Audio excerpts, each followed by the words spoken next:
A look at the motivational power of teamwork now on BBC Two in the Business Studies collection.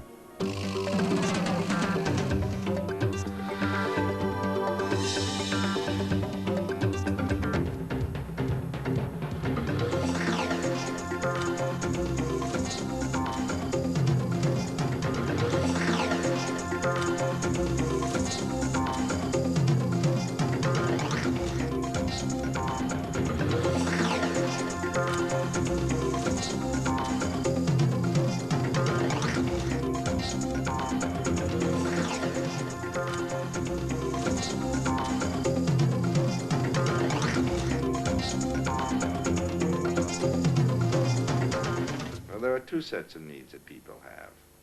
One set of needs are people, which I call hygiene needs. And these hygiene needs deal with man's relationship to the environment. They consist of how you treat people. Do you pay them well, good working conditions, human relations, status, everything that surrounds what you do in a job.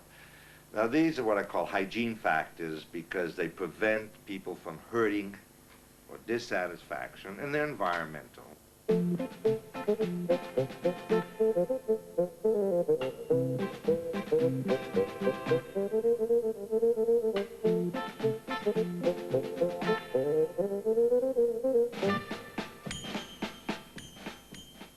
And these hygiene needs keep people from being unhappy. That's their function. They don't motivate people. Now, another set of needs that people have is they're human beings. And they say, not only do I hurt, and I don't want to hurt, so treat me well, hygiene. But they say, I'm a human being. I want to do something. I just don't want to avoid pain all my life. I want to show what I can do. I want to, in a sense, psychologically grow. I want to end my life by saying, not that I vegetated, but I am more than I was before, and that can only be measured in what you've done. And these are what I call the motivators. And these are not how I am treated at work, but what do you let me do at work? Do I achieve? Do I get responsibility? Am I advancing and growing? Is what I do meaningful and significant? These are the variables that motivate people, because people who want to do something want to do it. That's motivation. People can be made to do almost anything if you threaten them enough or bribe them enough. That's hygiene.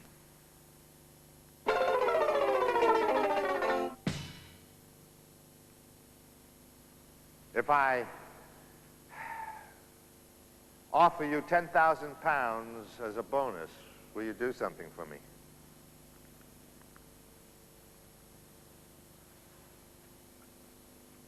I'm just trying to find out your price. Sure, you'll do something for me. I can threaten or bribe you. If you're hungry and offer you food, you'll do something for me. Do you want to do something for me? And the answer is no. But if you're hungry enough, will you? And the answer is yes. In other words, I can get you to move. And this is what I've called kita.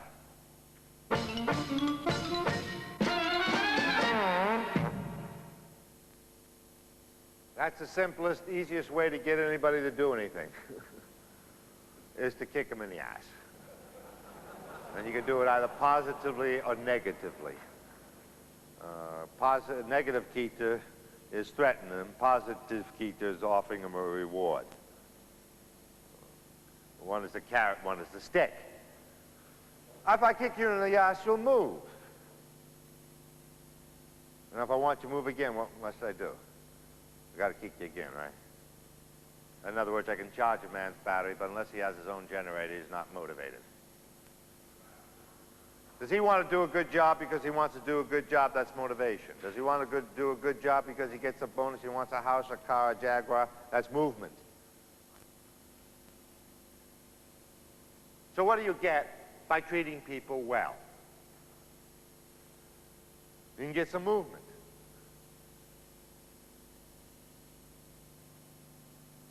But it's not motivation.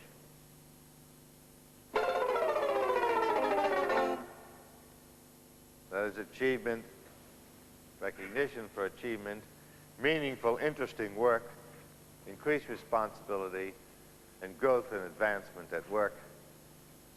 In other words, the quality of the human experience at work. What will determine my motivation to play the piano?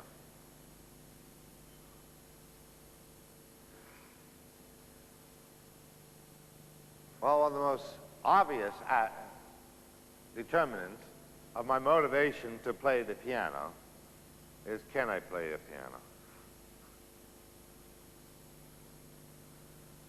You can't motivate me to play a piano if I can't play the piano.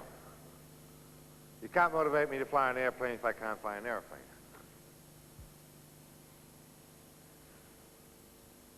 So one of the most basic variables that we forget with all the psychologizing about people's attitudes and so on is, can they do it?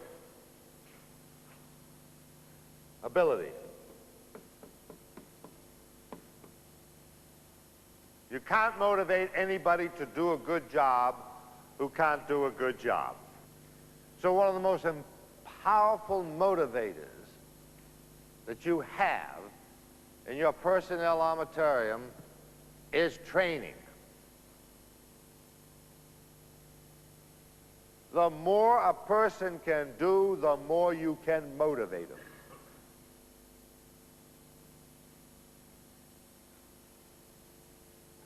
All right, if you want to motivate me to play the piano, I have to know how to play the piano. Now that I can play the piano, what will motivate me to play the piano?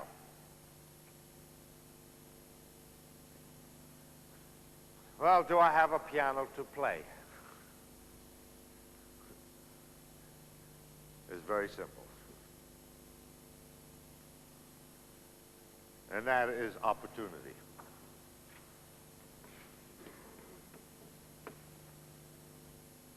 Motivation is a function of ability and a function of the opportunity to use that ability.